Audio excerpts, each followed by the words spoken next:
Hi everybody, my name is Matteo Stullese and I'm from the school Albero della Tuscia. It's a little school in the woods in the province of Viterbo, 1 hour and a half from Rome, in the northeast, near the lake of Bolsena, surrounded by many rivers, in a beautiful forest, with thermal water around, a very magical area that was the ancient land of Etruscan. And today I'm going to talk to you about the benefits of nature for healthy development and we're gonna see it from different point of view, and for that we can pass to the agenda. So for today we'll have an overview of the benefits that are like a compound of many research or many scientific papers about the benefits of nature for adults and for children, and of spending time in nature, being in contact in some ways with nature. And we're going to talk a bit about our experience, so what we experience like teaching to the children and making school directly in the forest or in the outdoors. And then we're going to talk about how to integrate nature into education, some tips about what we can do for integrating nature to everyday school. And then at the end, we're going to talk about democratic education in nature. So what it is, what do we mean, and, and why they go very well together, democratic education and education in nature. And then the question and the answer obviously will not be possible to do it online. We'll have like some time later. If you want, you can write us and we will answer about it.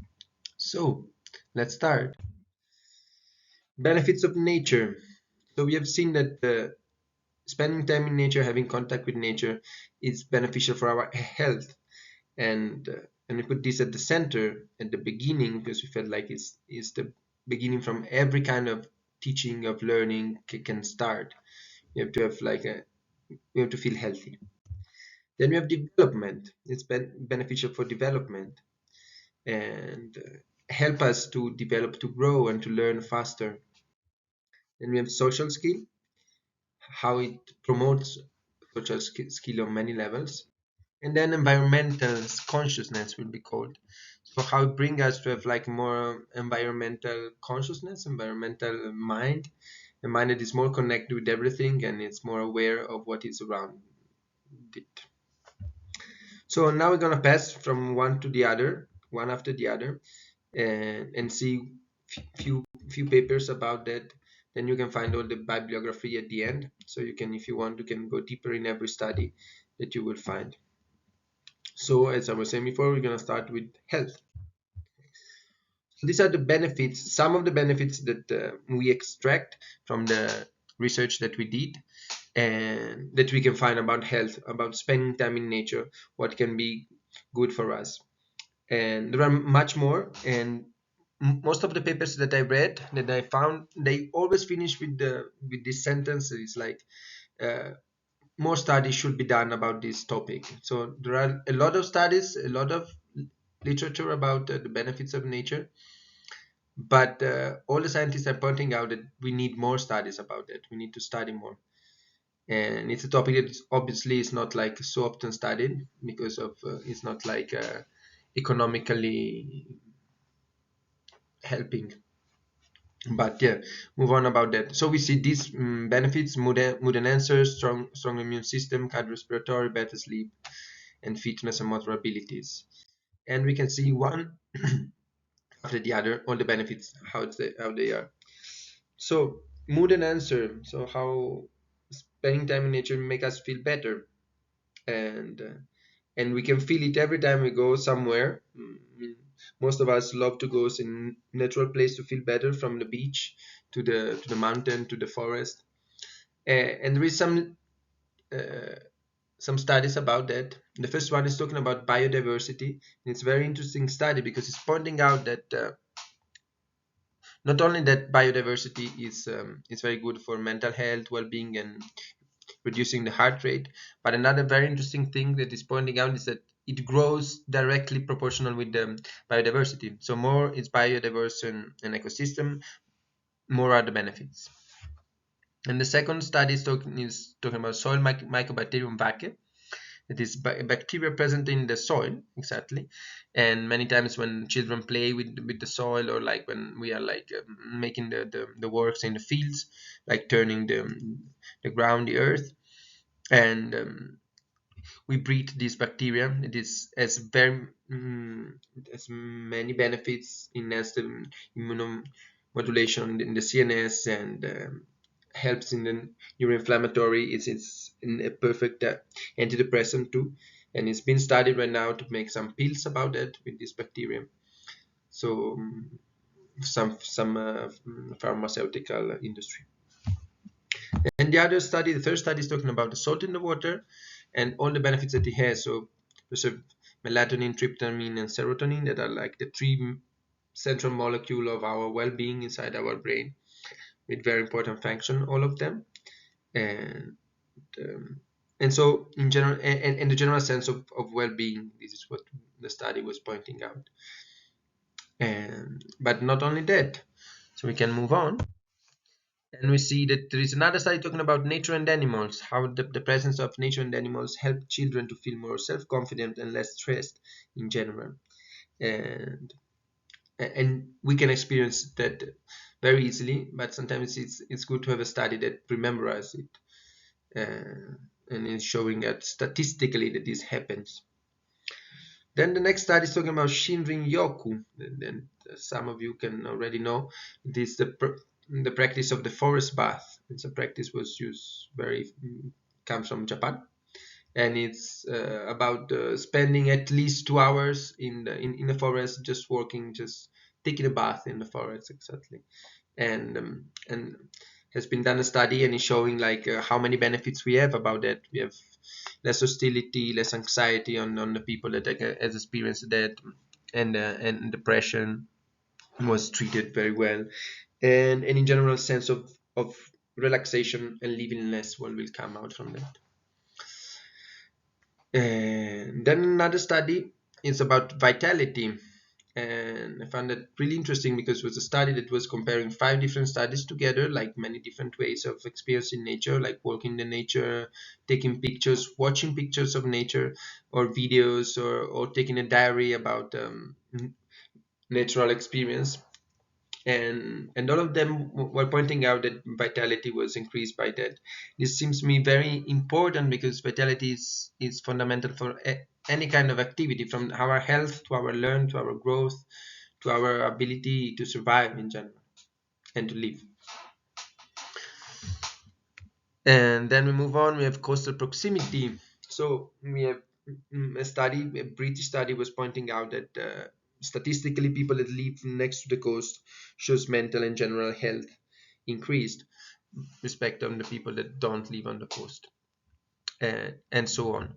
Obviously, now I'm passing to you a lot of studies that I took like more than 1 month for making this research, and so it's not possible that you can take all this information with you in this moment. You will have time to read it again. You can watch the, the papers at the end of the that are linked at the end of the presentation. But it's impossible to memorize even all of them now because it will create confusion. My suggestion is just let you get surprised about all these benefits and try just to mm, to enjoy this ride on these many studies that we can find, and then try to maybe practice some of them, or notice them when you next time you will go in nature. Immune system. So we've seen that there are many benefits. The first one is very interesting. It's showing like that in the natural killer activities, it's increase of the 40% in just one day in the forest. If you spend 2 days in a row, it can reach the 50%, and these are very important cells for our immune system, for protecting our body. And not very important and interesting was that this effect was lasting for 30 days. So even after, if you make one walk 1 day, or we spend one weekend a month in the forest, it's already enough for increasing of the 40 or 50% our natural killers activity. Okay, then we see the essential oil phytoncide increases natural killer and reduces adrenaline, and these are like so many. There are so many phytoncide needs to be studied that are present in nature. We only know a few of them, but the benefits are many. And we have seen that if we reduce adrenaline and noradrenaline, all our system benefits from that. Then 2 hours a week in nature increase self-reported health. The sun is so important for many things and make us feel really alive, and give us the opportunity to live at the end. And he's talking about the production of vitamin D, and that it's helped the activity of T lymphocytes, and many other benefits that are not pointing here, but there are. Again, we have Mycobacterium vaccae, the one we were talking before about the soil, and it's anti-inflammatory for the CNS, for the central nervous system.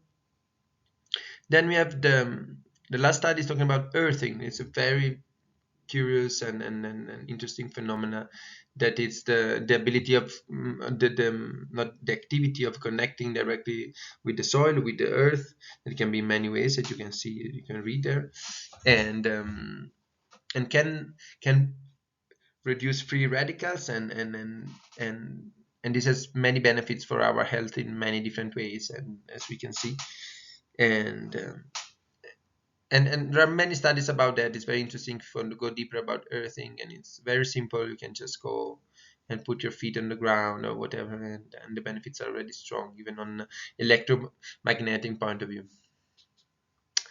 Okay, and so here we have the first exercise. So try to choose one of these studies that you have.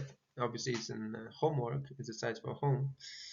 Choose one of these studies that we presented, and try to practice that. One can be the one we're talking about right now about earthing. So try to feel that, and to feel it, if there is some difference, without being like um, say dogmatic, so believing or not believing in something. Just try to experience yourself, and or go and turn the soil and see if something happens. Obviously, if this happens regularly, then you can feel better, no, the difference. So if you make an activity for a few days in a row, then you can see if there is a change on that.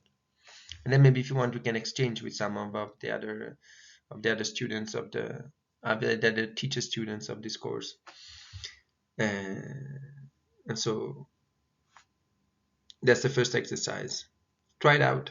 Try it out, one of them, and see if something change. Even the fact that the awareness of this study, if it helps it change when you go out in nature, to notice that.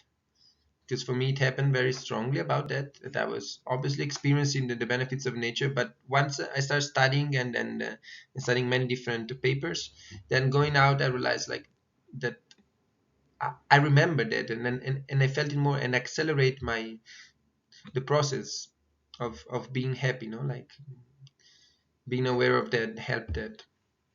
But we move on now.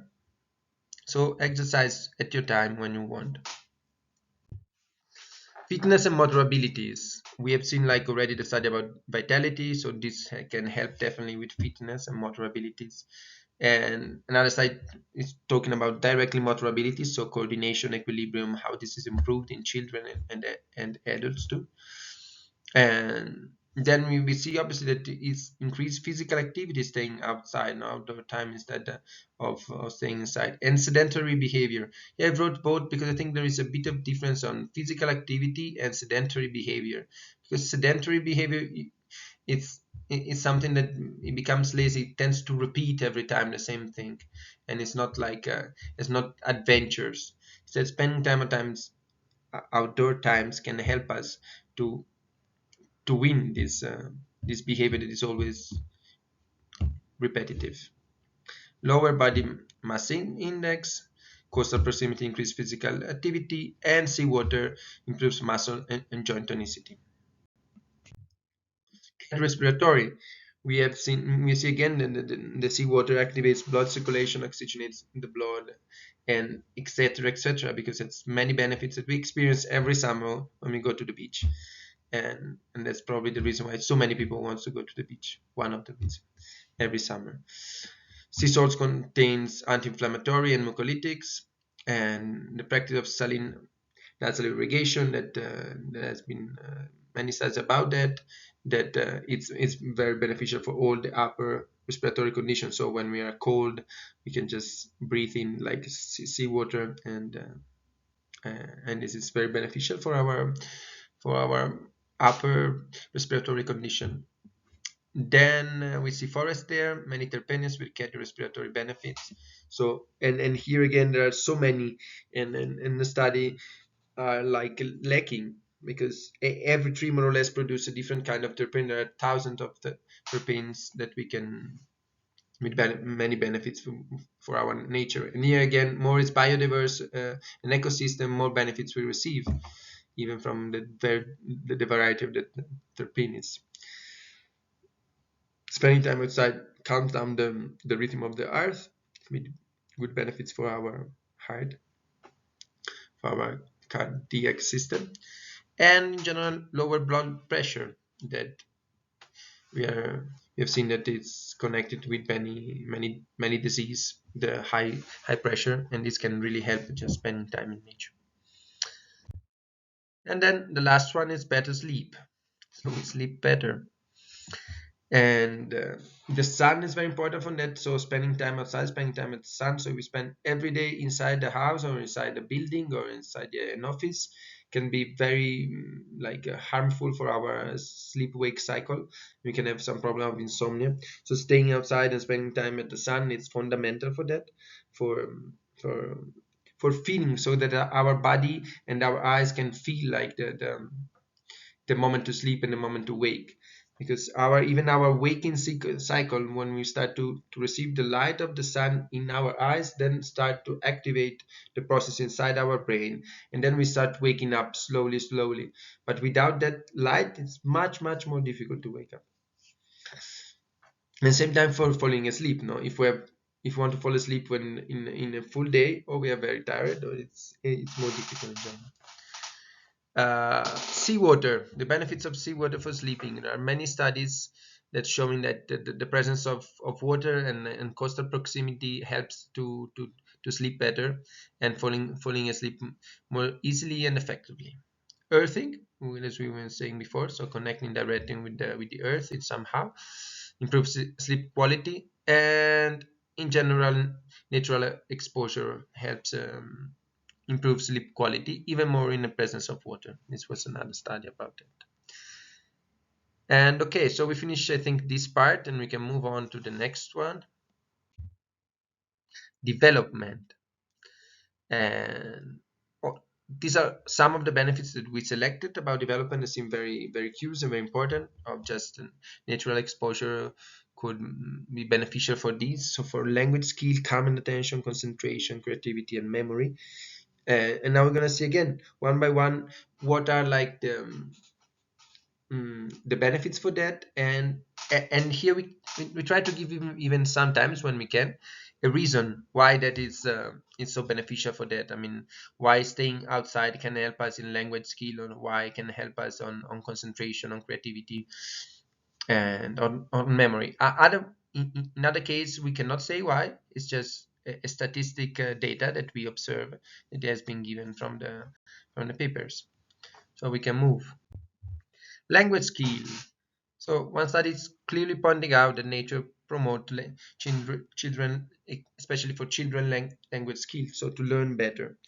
And here why the reason could be like that nature offers more diverse and unpredictable situation, and there are like many objects to name and many situations that can be created, and and uh, and this needs a more complex language than obviously in an indoor space where the objects are limited, and everyone has his own function, and when we finish to use them we don't have any more name to give to things. There is an example very curious about that, about like a tribe of Brazil that I always like to talk about, that they have 30 names for green. Obviously for us this is incredible and unbelievable, but for them it's useful. because in the rainforest, obviously there are many kinds of green, and it's useful to recognize them and have a way to say it. So this can happen when we spend time in nature, and when children spend time in nature, especially when they are younger, to find more names, to invent, to create, who knows, more names too, in the ears. And so language skill.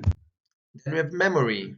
This one study very interesting about 50 minutes work increase of only 15 minutes can increase working memory. This was a test made like with someone, a group of people that went working on the park, and another group that went working urban environment, and then they came back and they make a test about memory, about something they memorized before.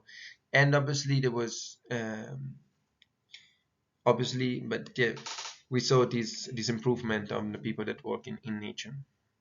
Otherwise we wouldn't have bring it here. And why this happen? So these are like some of the reason that we gave. It's like anxiety, mental rumination, and negative affect decrease, so as we were seeing before, for how all the health benefits for even our brain. And it reduces CNS inflammation, so the inflammation of central nervous system, so it can works better, has more energy. And another study is talking about restore of self-directed attention, so the ability to direct attention where we want, when we want. It's something that needs a restorement every now and then. We cannot keep our attention fully focused on something for too long. We need a time to restore it, and nature is fantastic for that, for restoring our self-directed attention.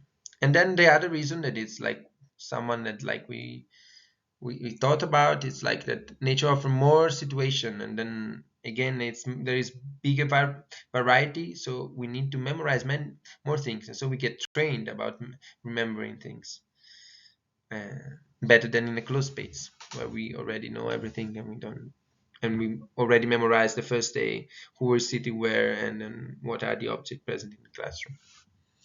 And we move on and we go to calm, attention, and concentration. So 20 minutes in the park increases already attention performance. Uh, and so it's not necessarily always a long time in nature, just even a short amount can already help us for that. Then we have fascination awaken in nature, restores focus. What we were saying before a bit about self-directed attention.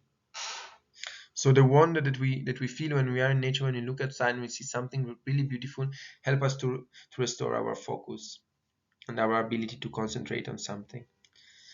And then there is another study that is talking about organically created outdoor learning environment, so places that were created together with the children outdoor, where they can choose about the architecture, what to put where, and so on, and and was showing richer imaginative play, increase in physical activity, calmer and more focused play, and positive social interaction. So many benefits about like the idea of the kids um, have power on the organizing of their space, and they have a space outside.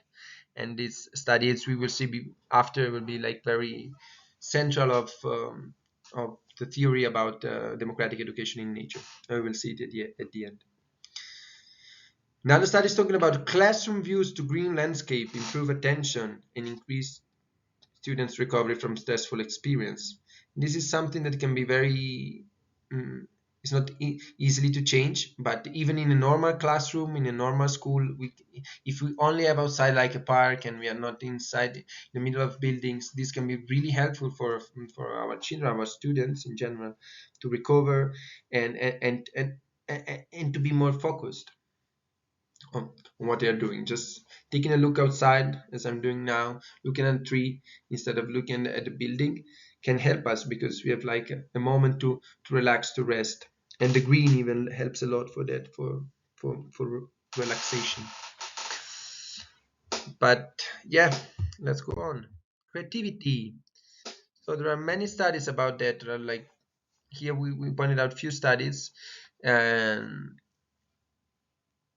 in general improves children creativity staying outside, and they show more passion and creativity, uh, especially when they spend an all week in nature in a young age, when they are in a group together in nature, they tend to express much more themselves.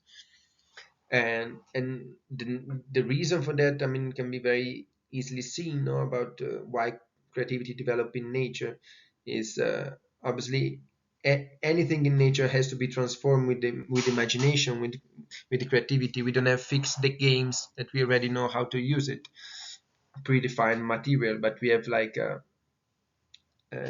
object that can be transformed by imagination by children, as you're saying here. SDK can be everything. So and this bring children to develop their creativity much more. But this is not only for children. We have the last study we were talking was about adults, and so that 4 days in nature in a row without technology will improve the 50% creative problem solving. And this was really really powerful to see it, and to look at this study.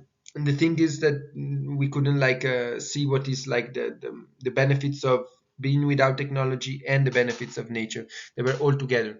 So we see if we stay 4 days in a row without technology in nature, we have these benefits. Move on. And here pass to social life, but I will take a break. So here we have a quote from Friedrich Nietzsche, talking about loneliness, what we mean with loneliness and staying alone. Because you have city crowded always more and more, but we feel always more and more lonely. This is the reason why we choose to put this sentence, like to open up the topic about the social life, because it's not social always talking without stopping or staying surrounded by many people. It's not only that being social. It means to empathize with others, to really connect with others. That sometimes happen in silence, and sometimes we nurture and we cultivate our social life staying alone. Having some time to stay alone and enjoying the time that to spend alone can be the best thing that we can do to to cultivate our social life. So when we come back to together with others, we have the energy and we really want to stay with others. So now we see how nature can help us in our social skill, and so let's go on. The first part that we would like to analyze is self-confidence and self-esteem. So how spending time in nature can be for children and for adults good help for developing self-confidence and self-esteem. There are many studies pointing out about that.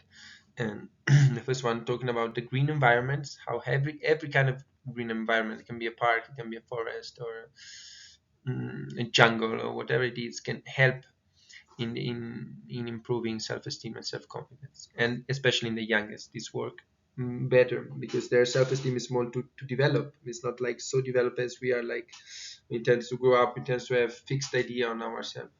So the children is more undefined, is looking for himself while living, or not, or if it's very young, it's not even looking for himself, it's just playing, and it's just being without reflecting too much about himself. But going on, the second study is talking about loneliness. What we were saying a bit before, that nature mitigates loneliness. So staying alone, we don't feel loneliness so strong. This doesn't mean that we don't stay alone. We can stay alone in nature, but it's not like we don't feel lonely in this moment. We can stay alone and we enjoy staying alone. It's much more enjoyable spending time alone in a forest or in a natural environment than in a closed space, obviously. Especially if you don't have a TV, then everything changes. Then another side is talking about is pointing out that in general we tend to feel more happy about who we are, and especially children about who they are when they are in a green environment. And we try to find some reason for all this, for self-confidence, self-esteem, and the happiness that comes out from that. And we found out in the risk that they learn how to manage while growing up. And instead like of having like always a fixed environment or predefined games or tools that that already knows how to use it, and to practice imagination, so they can create and they can be the protagonist of the life in that moment. There is not only object that like created by adults for children, but it's simply themselves. They can express themselves and live the life they dream. uh, and then the other thing is everything is alive. So in nature, everything like it's can be like a little bug, it can be a plant, but this can be a kind of companion for the children growing up, because it's moving, it's changing, it's evolving like him. And uh, and and this can help to mitigate loneliness much more than in sterile and closed environment. So let's move on, and we see kindness and less aggression. There's one study talking specifically about that, out like children in a green schoolyard tend to be less aggressive towards one another, and more kind. And and and, and the reason behind that can be, from one side, only even like the fact that there is more space to move, so they can discharge better in nature, respected in a closed space. If children like tend to scream or play as they do it outside, inside it will be so much chaotic and really difficult to stay. Instead, in open environment, they have more space to discharge. And this can be one reason, and the other reason can be like for the object. When you are in a closed room, you have a limited number of materials, and you tend to enter in conflict with that. And there are always material that they have like a predefined use. So you tend to want that game because you want to play that game, so you want that object. But that game is dependent on that object, so it doesn't happen very easily that it can happen very easily that children gets in fight for that. Instead, outside, we have seen already, a stick can be everything. So you can fight for a stick, but it's not like so common, because you can find another stick, or you can it's more about the process of playing than the game itself to be interesting. And the process of staying together, it's more interesting for that. And this obviously we see a lot even now with smartphone, and it's going more and more now that the fun is staying in the smartphone, and it's one relationship, so it's not like been about staying all together. To it we can move on. Cooperation and communication, and we see how staying outside helps to and promote cooperation and communication. The first reason can be what we were saying before, no? Like the fact that children wants to play all together, and they don't have fixed games that are predefined by adults to be done for one children, but they realize that if they stay all together, if they play all together, it's more fun. These are some study talking about that especially, this is one study that is focusing about that. It's a very big one. It's a study founded by the European Union, even that, and talking about the many different cases. So the many different parts. So you see the ability to cooperate and communicate, increase social cohesion for the community, and reduce in general social tension, and can strengthen people attachment to their community. This is like, if we have a space that we can call home, and that is natural, and it's not only buildings, not only urban, then we tend to be more attached to that, and feel more connected to it. And this help us to feel more cohesive in a social way.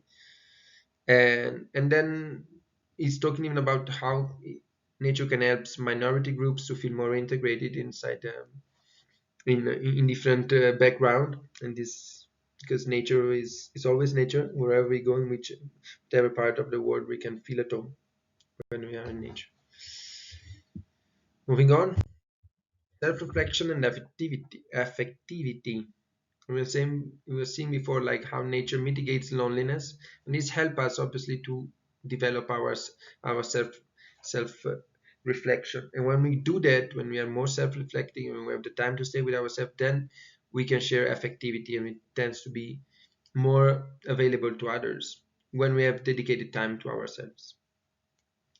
The first study is talking about like a practical biological things that happen inside the brain, and we're seeing that there is like that bring a complete perceptive experience inside the brain. So the connection of different areas of the brain while spending time outside in nature. So here is pointing out sensorial, affective, and cognitive. They are all together and they're mixing and they're intercommunicating between them. And it's fundamental for the future where everything is becoming interconnected, and we need to that our mind is interconnected too, to always be ready for the future that is coming to us.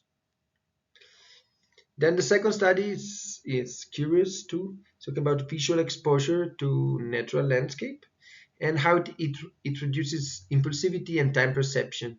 It's very curious about this study because it seems really to go to that nature promotes us in help us in taking decisions, making less impulsive, so making like reflecting more in the decision that we want to make, and make us feel that we have more time. We are not in a rush like we used to be in crowd cities.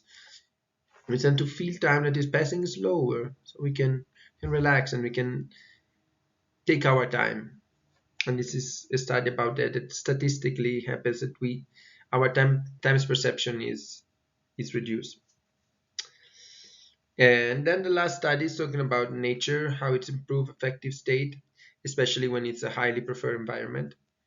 And so more we like a space, more this help us in our affective state of feeling better, of taking care about others and taking care about each other. And here we would have the exercise number two. It would be about connecting about others.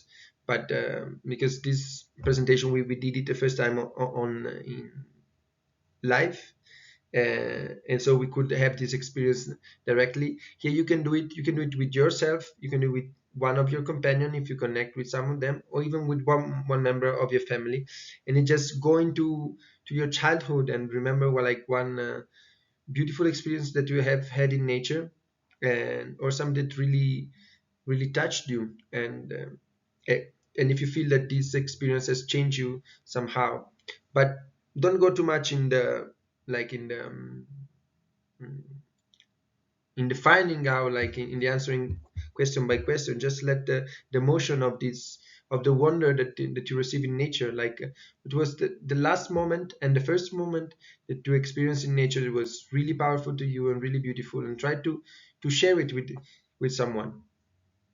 This is the exercise number two.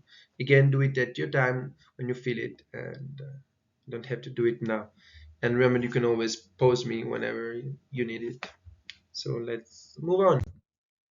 Ooh, now we go to the next one, that is environmental consciousness, and here we see like four main topic, and we felt like it was like another step from social skills, so the ability to connect to others. We have another step that is always more important and becoming like more urgent. So how we can take care about all the world around us, all the people around us, and not only the people, all the life around us, because we are realizing slowly that everything is connected. And, as I'm connected right now with some people, the other part of the world in another time from now, and then trees is connected to us, and birds and waters and everything is connected to us, and our well-being cannot be disconnected by others. So growing from like our health, passing to our development, to our social life, then we thought that the environmental consciousness could be like the the natural evolution about that, because to feel good, really feel good with ourselves and really feel good in this life, we need to take care about everything that is around us. We are not alone on that.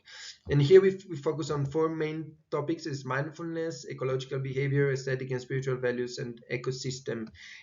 You would say ecosystemic mentality or ecosystemic mindset for the study that we found, and we let ourselves be inspired by them and by some reflection that we had. So we're gonna start with ecological behavior, and there are three studies talking about that, that we found, and talking about that how the connection with nature obviously increase ecological behavior. It's very difficult for a children or for an adult to have to care about the earth if it doesn't have a physical contact with nature. and the first study is about talking about childhood natural exposure. So and this happen even later, even like when we grow up, if we have had in our childhood uh, beautiful experience in nature, and this help us in our in general statistically with our mental well-being, our connectedness with nature, and ecological behavior then consequently. um, then the second study is talking about creative nature experience, so making activity that are creative in nature, and promotes, as he says, a sense of belonging as a part of the landscape. Don't feel like so much divided by what is around you, and and a greater understanding of the local natural environment and of the mutual support structure involving life on Earth. So it's like when we activate, when we are creative in nature, then we tend to connect better with the world around us and be more aware of what is around us naturally, so the forest, the plants, and even about the social support structure that are involving on the life of on Earth. We tend to, because we start to activate ourselves, we start to get creative, and we start to connect more even with this, and to be more interested about what's happening as a mutual support in the world. Then the next study is talking about how natural exposures can promote pro-social and sustainable behavior. And again, these two, how they are connected. No, we've seen that we go from social life, then we go to ecological and environmental consciousness, and obviously when you tend to take care about others, then it's easier to go and taking care about life in general. It's something that we should point out with our to our children and to ourselves, definitely. Then we move on and we see about mindfulness. It's becoming like a popular word recently, and this, so we have here like a little definition about that. It is, what is mindfulness? It is simply attention and awareness to the present moment. So the ability to be here now, to be available, to listen, and to react when it's needed, but even to choose to not act if it's not the moment, but just being present. And there's one study pointing out that these three practices are connected together, and they are like influencing one another. So mindfulness, pro-environmental behavior, and nature connectedness. So more we are mindful, then we tend to have more pro-environmental behavior, and we tend to feel more connected with nature. And we can go all the way around. So if we nature connectedness nurture our mindfulness and nurture our pro-environmental behavior, and so on. And help us in observing and non-reactivity, I was saying before. So the ability of just observe a situation and don't react in an impulsive way, as we were seeing the study even before about impulsivity. And here there is a quote that I really liked about the wonder and the fascination that we can get in nature, and how this really can regenerate us, can restore our self-directed attention, as we were saying before. And I would like to read it, and it's appreciating the beauty of blossom, the loveliness of a lilac, or the grace of a gazelle are all ways in which people can, in some small measure, fill their daily lives with evolutionarily inspired epiphanies of pleasure. So we should never forget about that. It is not always about rush or about effort, the way to our evolution and our development. Aesthetic and spiritual values. So this is it's all one study that has been done on children and adults about how nature connectedness like improve aesthetic and spiritual values in children and in adults. Um, and here are some points that they pointed out, like that spending time in nature usually bring a sense of excitement and wonder, and that kids wish a space to stay alone in peace, as we were saying before, no, mitigate loneliness and help us to have a good relationship with ourselves. We don't feel so much lonely.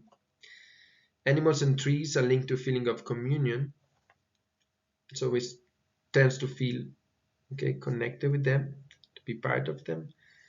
And they realize that beauty is connected with the many colors present in nature.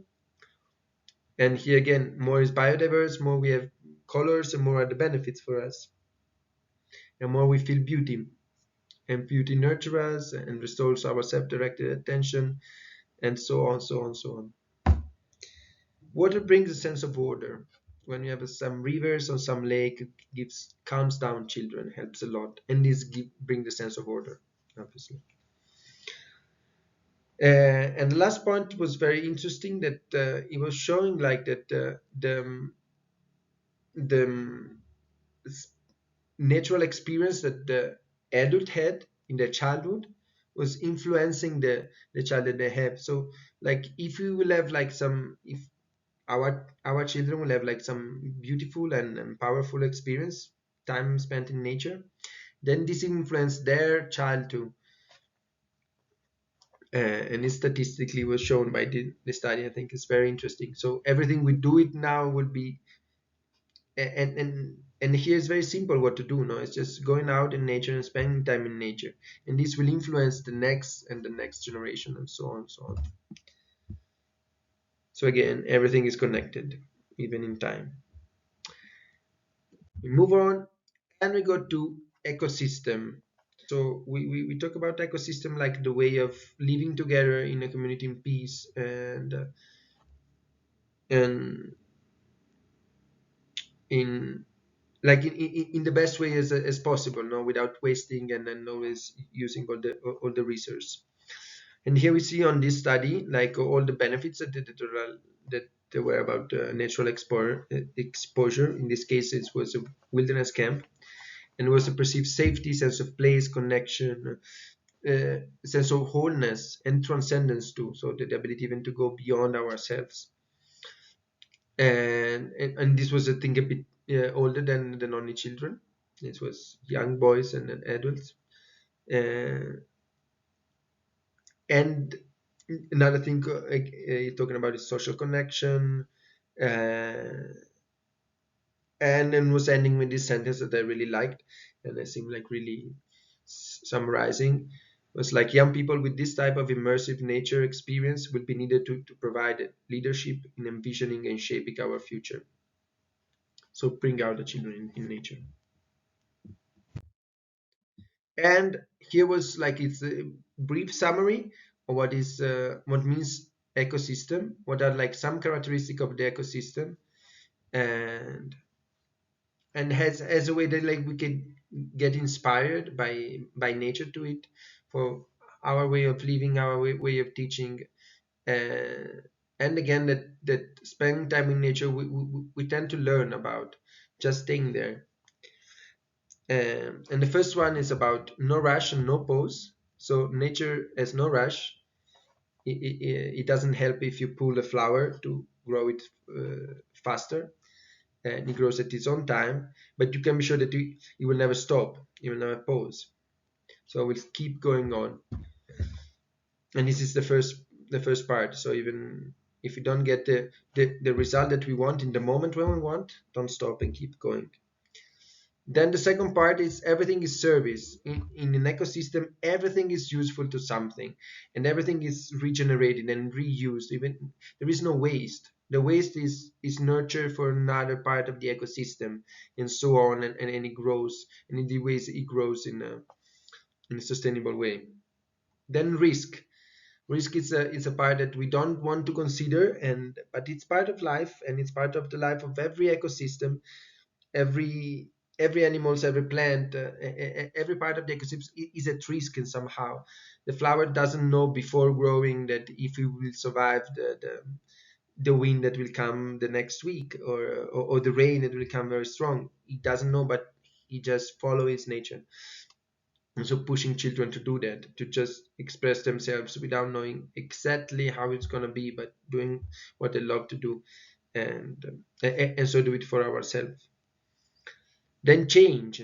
This is something that we tend to forget. Everything is changing in an ecosystem. Everything changes constantly. There is nothing that stay fixed. Everything is constantly changing. So even if we get a good result, we cannot expect anything else than it will change. So I said, okay, now I did it. Now I passed the exam. Okay, but now it will change, and we'll have some other step to do it. Then diversity. The diversity of an ecosystem is a symbol of its strength. More is diverse an ecosystem, more is strong. And as we were saying before, like biodiversity brings even like many benefits on another part for for humans to grow, for development, for health, etc., etc.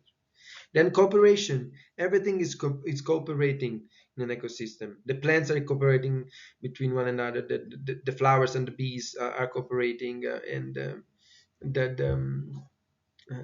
a dead body becomes food for the plant, and so on. Everything cooperating in somehow is part of what we were saying before. Everything is service. And then communication. Everything is communicating somehow, and even in a way that we don't yet understand, but we are starting to do it. Even with plants, we've seen that plants have their own web to communicate to one another. Animals communicate every time. Like if we see like a group of birds flying, I don't know exactly the name in English of a group of birds, but if you see flying in the sky, they seem really like they're connected in a way. They communicate telepathically, and they create these beautiful figures. And this happened with many other animals and plants. Then openness. And this thing was surprising for me, that an ecosystem to survive has to be open. A closed ecosystem doesn't exist. Has to have been open to other influence, and this is as a school, as the life, as ourselves. If we close ourselves, if we close with this close number of information, or a close number of ideas, then we said, okay, now it's done, and then the ecosystem will start to die and to collapse to himself. And then unity. So everything at the end, the ecosystem is very different, but everything is one, everything is connected, as we were saying many times before. And so we'll bring a sense of unity between all the creatures and all the inhabitants of an ecosystem. And so don't forget that we are not divided, we're not separated from the students, from other teachers. We are always connected, as we are connected with trees to breathe. And so this is the idea behind the ecosystemic mind. So what does it mean to be part of an ecosystem? And this picture that we choose here, I think it's showing like very gracefully this idea, no, the idea that we are at the top of the pyramid of the creation, and we can rule and do whatever we want. And here we see that we are part of it, because without all the others life form, we cannot survive, you know. If the trees stop breathing, then we stop breathing. And animals, and so on. And there is so much things that we don't know, that we still don't know, and we have to discover. But it's sure that if we destroy the earth, if we destroy life and nature, we will never discover. So what are the all the real benefits of nature? And okay, so now we can start talking, passing to the next topic. It's our experience, and to talk a bit about what we have experienced, what we have seen in our 3 years that we spent in this school in the woods in Albero della Tuscia. And maybe before that, I suggest you, if you want, if you feel it, to take a break about that. You can stop me, make me pause, as you know, whenever you want. And because now we're going in another topic, and in the heaviest part we have already done, and now it's more like talking and sharing some experience that we have had. So these are some pictures that of the school where we are, and some of the things that we observe in these years. And so the first thing that we start is a better concentration. We have seen that when children have the space and the opportunity to stay outside and find their own spot, even to study, to go deep inside some subject, they tend to concentrate better if they have this opportunity to discharge. If they are so much like in a closed environment, in a room, they tend to distract each other and don't have so much concentration. Instead, outside, we have observed with different children this tendency to study, and alone, even sometimes, not always in group, and taking their time, and giving very good results, sometimes more than when they are like studying all together with the support of an adult. They tend to find their own space and time to deepen the knowledge about the subject. Then the second point is about movement and inventing games.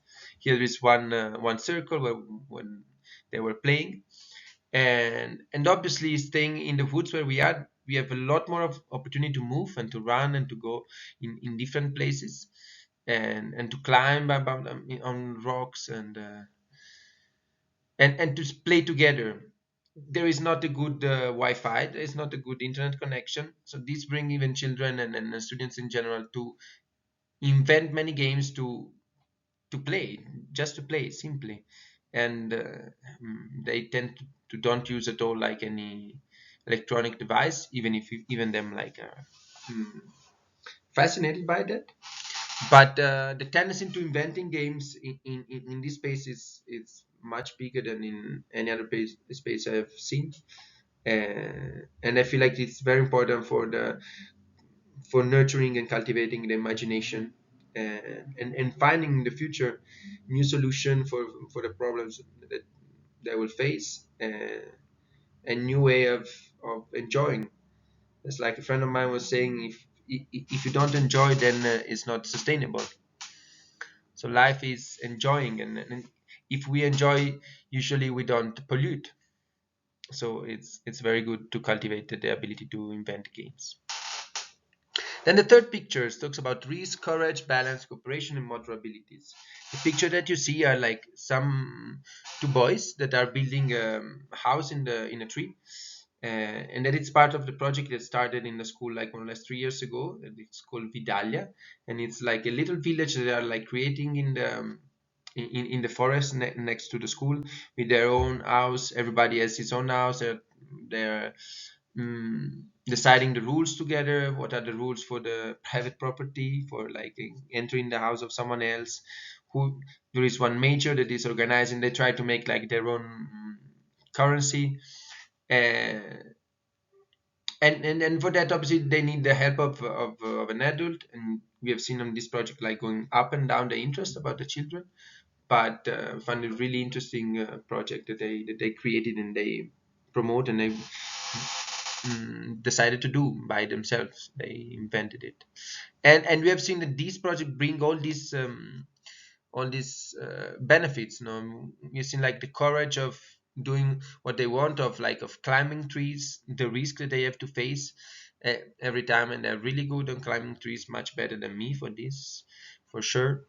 Balance, they found balance in different ways to different paths of walking. There are some rocks, there are some places where there are branches, or like or just broad or with leaves, or they have to climb somehow, and this definitely develop even the motor abilities of all of them. That is fundamental for like finding the reflection for the learning. Morally, we are coordinated, and better it is like even for our mindset, and even for the health of our brain. The next picture is talking about creativity. So we have seen like children becoming very very creative, staying outside, starting from what we were saying before about inventing games, maybe even with arts.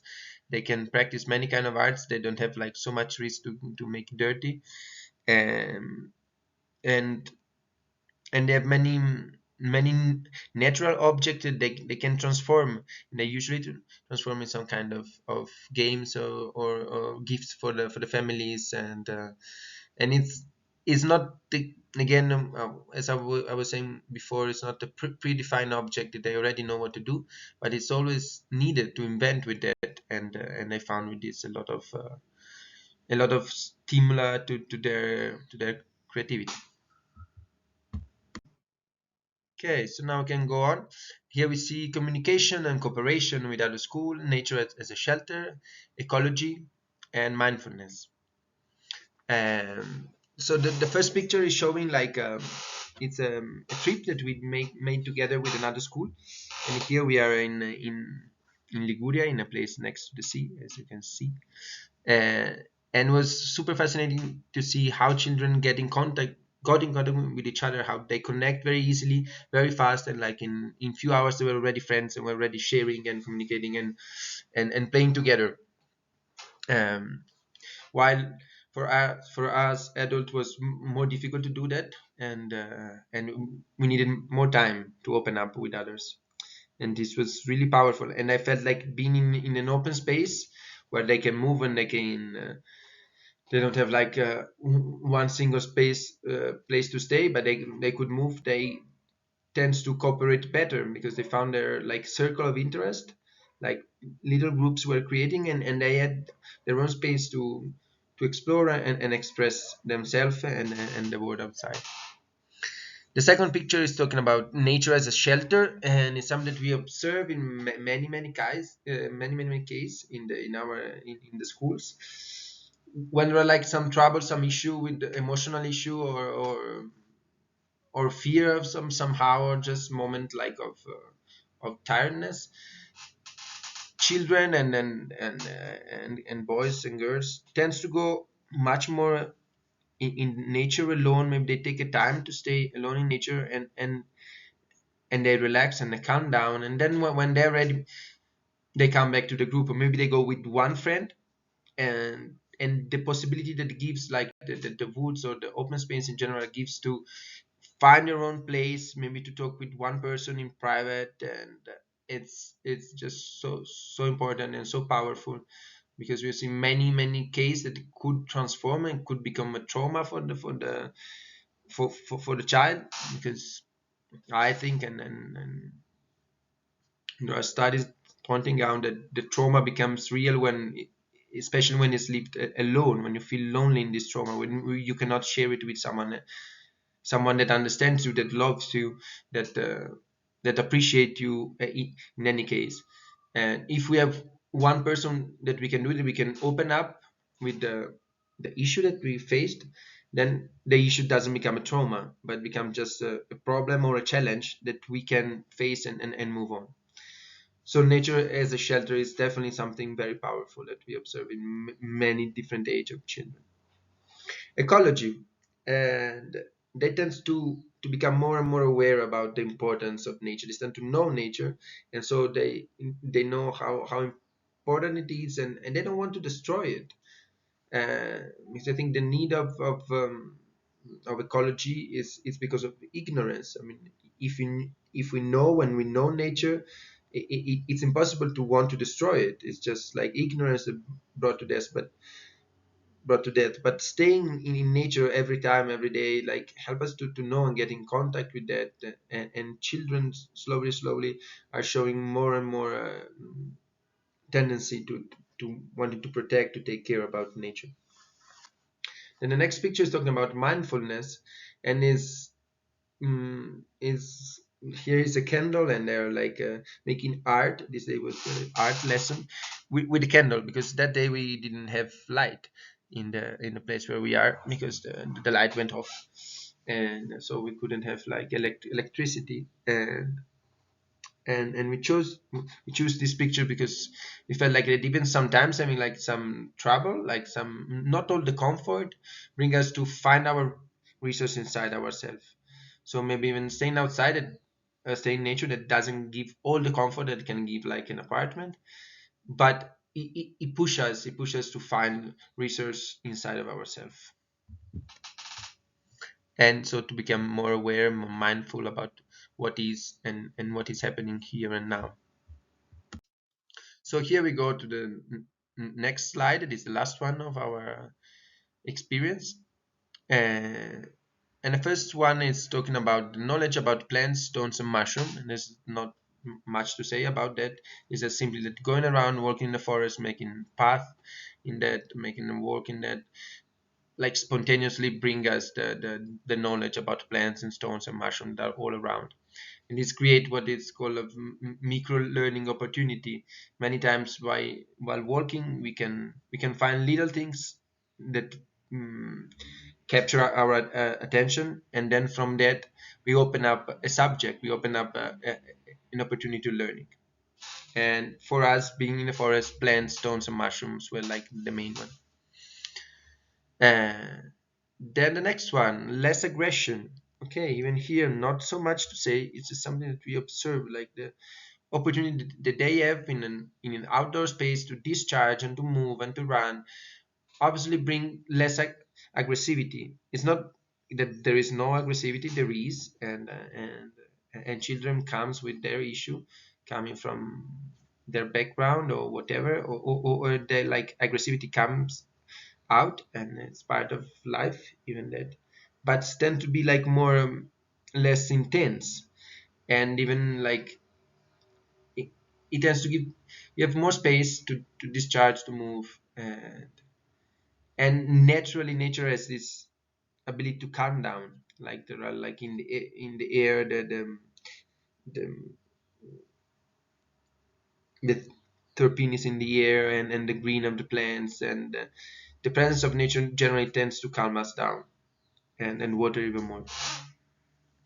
Contact with animals, and here is another big field of opportunity to grow, to learn about empathy, about all the soft skills that are much more required in our, even in our world, in our life. And animals are so important, and they are like such a good teacher about the more basic needs of life. So about empathy, about all the kind of communication that is not verbal communication, uh, and it's a great opportunity even for loneliness, for many problems, emotional problems that children could have. The opportunity to have a contact with animals. And then the last one, less boredom. It tends to be less bored. Obviously, they have more space. They have a lot of space to explore, and every day that could be something different there. And obviously, it's not only about nature. It's even about us. We can do a lot for that, for making an environment less bored. But nature give us a great opportunity to explore, to build, to live in a different way. And so I think we've finished with that, and we can pass to the next step.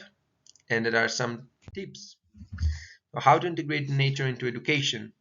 Because now we talk about our experience. We are a school in the woods in a very special place in a natural reserve. And I understand that not for everybody this is possible, but even small change can make a difference. And obviously, if you are in a city, there is no opportunity of these spaces. And but we can do little changes, and these are like some suggestions that we give in this presentation. The first one is a very simple one, probably the simplest. Plants in the classroom. Just put some plants, and they grow together. They make company, and they have like many benefits about the terpenes that they live in the air. Maybe you can choose even the plants about like what are like what is more needed in that moment, and or in general just do it for giving like more the idea of not being separated from life outside, and remembering all the time that we are connected with the vegetal worlds that naturally tends to calm us down, trees and plants, even if we don't realize it. Then the next one, care about the view or add picture of landscapes. We have seen with many studies before that the opportunity to having a view on of green landscapes help us to recover from stressful experience, to to restore self-directed attention. It is fundamental for learning and for pursuing a purpose on our development. So if you have this opportunity, it would be very good to choose even the space where we study, where we have a good view in front of us. And this is something that we all feel when we get adult. We all like mm, to to have some places that inspired us, even the view, uh, the houses with the sea view or the view on beautiful natural landscape are more expensive, because we feel these benefits that are coming. So we should share it with children that are like the most the future. Yeah. And the other opportunity is add picture of landscape.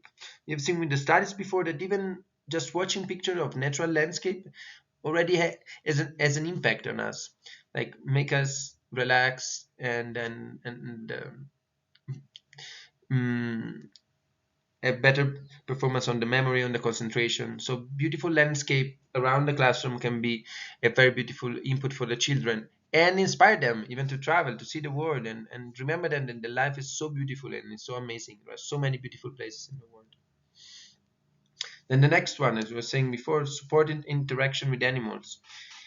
As you can, I mean, going in a farm, in whatever it is, or like who knows, a dog, someone has a dog, support this interaction, or move, like there are like some park where animals, some sanctuary where animal are, people take care about them, uh, so support it can be another idea. Then go for a walk in a natural environment. So as you can, like asking the permission. Know that in the state school is not so easy, but asking the permission to the parents, and try to talk about the importance about that. And once a day, once a week, we have seen like studies that even once a month, I say once a day, I wanted to say once a month maybe, or even once a day can be really good. A little walk in the park, and even once a month can be very good for children, to for children and for adults in general, to for our health, for our immune system, and then all the benefits that we've seen, no, for our memory, for our creativity, for concentration, for calming us down. So even a little bit, even once a month, can be already a lot. Then we have organized school camps or one-day trips. So taking this opportunity, and don't think that only one-day trip with the school, there has to be like some um, urban environments, like cultural, like museum or etc. Even just a walk in a park or in a forest or in a beautiful natural environment is it's a big gift that we make to our students. And school camps, these are like so powerful and so beautiful. Like 4 days of school camps for a children can really touch him very deeply, and give him like some impulse that, as we were saying before, like will be passed through generation. So school camps are a really powerful opportunity to connect with nature, to connect with children, to help them to connect with each other, and develop outdoor lesson. If you have this opportunity, there are some schools that are integrating this, like going just outside, find a space where you can have lesson outdoor. I mean, if you have a Sunday and a sunny day, and you have the opportunity to stay outside. It's much better for our health, for all the things that we have seen. Walking barefoot, so don't force children to always wear the shoes. If you are in a field grass, or in the beach, at the beach, or wherever you are, suggest them to walk barefoot. It can be really good for their health and their learning and their growth. Then we have sunbathing. Take the sun. The sun is so powerful. So maybe sometimes, even like if you have during a day, if you are in the classroom, you have a long lesson, like 2 hour lesson, or whatever, or maybe even just 1 hour, but you feel like at a certain point, like there is the attention is going down, and trying to make this this game that will for sure surprise children, or just to stay 2 minutes at the sun, and make a sun bath to relax and to restore.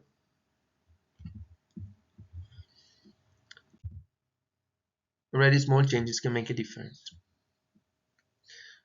So thank you for your attention till now. Now we're going to the last part of this presentation. This is a bit a summary of what the of a project that we did.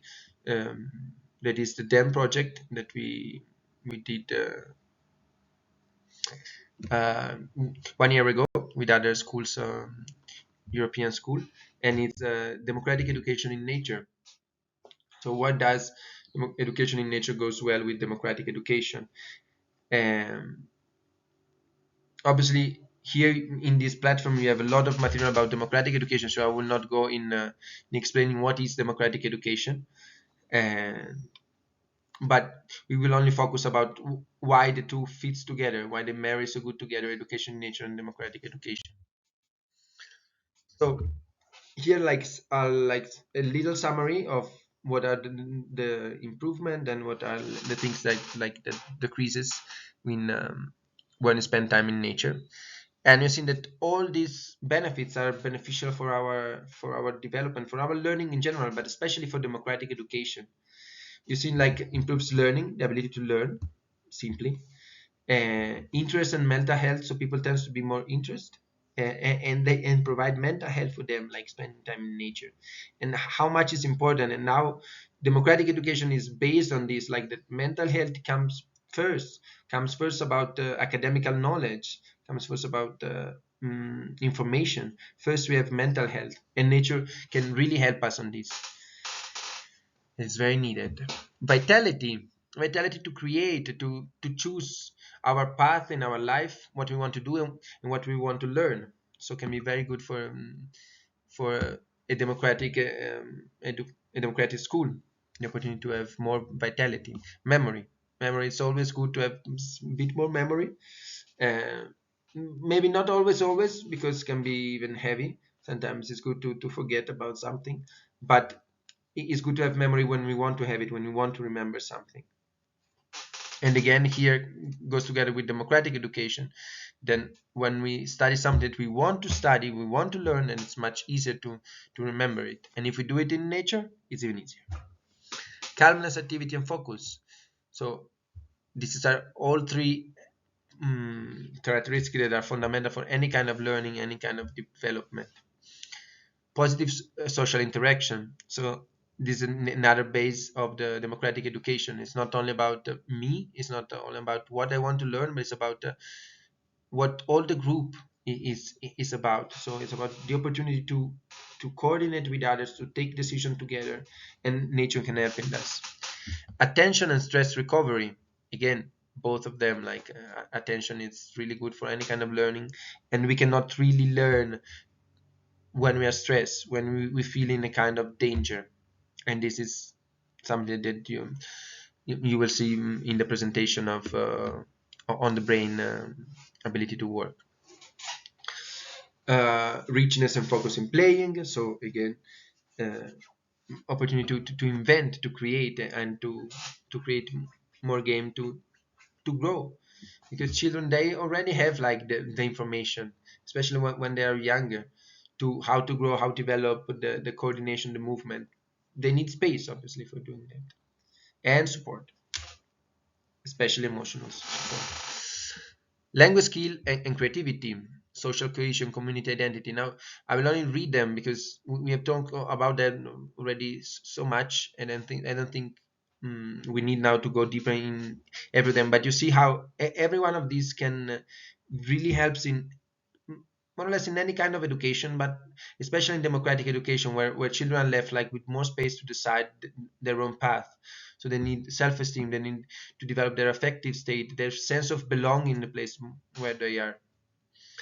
The social cohesion, community identity, is fundamental in a democratic school. If the school has not a community identity, it's not really a school. Becomes okay again about only about the individual. And then on the other side, we see all the things that decreases, the bad things that decreases. So adrenaline and noradrenaline, and we have seen again from the working of the brain that we cannot really learn if adrenaline and noradrenaline circuit is on, because we are in a state of alert. We are like in a fight and flight system, and we cannot really put other information. We are we need to calm down, and so to calm down even anxiety, uh, and with that will calm down even hostility and depression. And all this is provided by nature, naturally, free, with no cost, just going out there. loneliness effect, and this we have seen how can really promote a democratic system, so a system where children feels to belong and don't feel so lonely, even if they choose a path alone and even they like to spend time alone, but they don't feel the loneliness. Impulsivity, so it's not a lot about taking decision fast and now about me, but it's about again the group, and maybe reflect a bit more than before taking a decision. Really good for democratic process. And aggressivity, again, if it decreases and if it's control and if it's a positive focus, aggressivity, maybe the aggressivity for passing exam or for learning something new, and this aggressivity is creative, then can be really good. And again, all these, as we can see, are like very good for a democratic school. And then we pass to our last slide. Okay, so now we pass to the last slide. It is about um, again the democratic education and education in nature. Here's an image that you already probably will find in another presentation. That is about the self-directed learning and the 6 pillars of the self-directed learning. But here you have like another other things written behind. All the 6 points are the same. So unlimited opportunity to develop passions, play is really important, age mixing, democratic decisions making, students are responsible for their education, adults who are helpers and not judges. These are the same for, and it's the image is taken from Sablery School, and but we change what was written under it. So what you can find here under it is the benefits of nature for these. So what are the benefits of nature about the unlimited opportunity to develop passions that nature offers chances that a closed environment cannot, uh, and so we can develop our abilities on many levels in many different spaces and environment for free. Then play, as we were talking before, now they tend to invent much more game, they have more space to develop, they don't have predefined games as in inside a closed space, so they tend to invent much more game and play a lot, play really a lot, and and not playing alone or playing all together, much better than only with the like a smartphone or whatever. Age mixing, this is an opportunity that's very difficult to reach in a classroom, but when you have like space outside, they can move and they can find their equilibrium, and it promotes even activities where like mixed age, like for example theater that I was following for this year. It's very mixed age, like children from 5 years old to 14 years old, and they stay together, and everyone finds its own part, and nature gives this opportunity to have to have the space for doing that. While inside like a closed space, it can happen easier that someone get bored because maybe you are doing something with like of that is more interesting for older, and the younger get bored about it.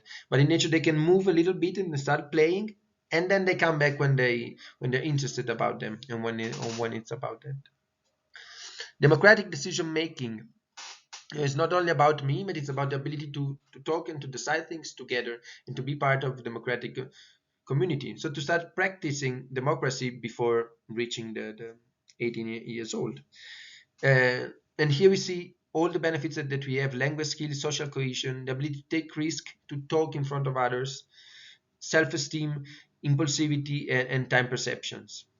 And all these are like benefits for the coming from nature for free. Just spending time in nature provide us all these benefits. Then we have students who are responsible for their education. So it's not us that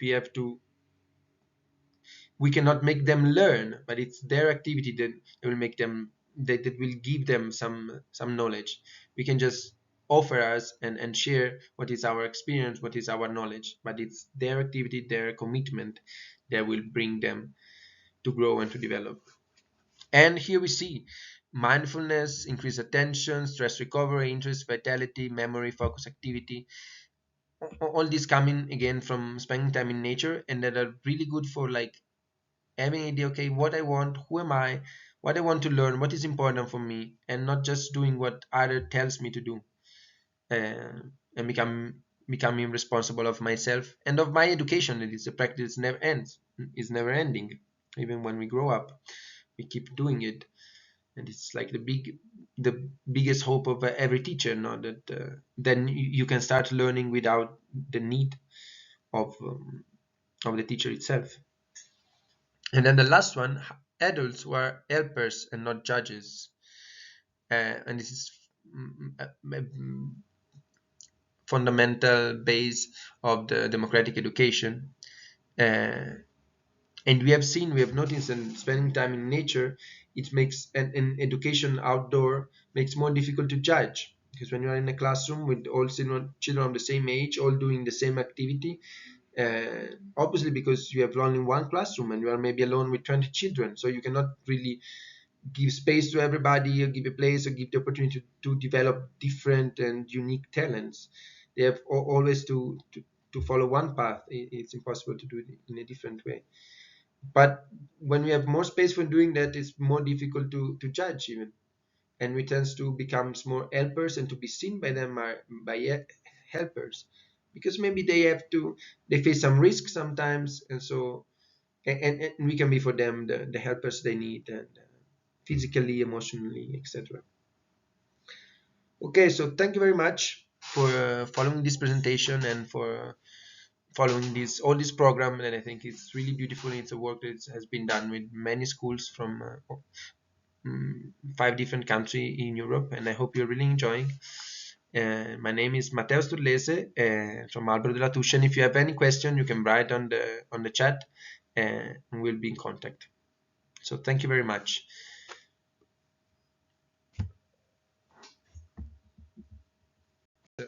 Oh, sorry.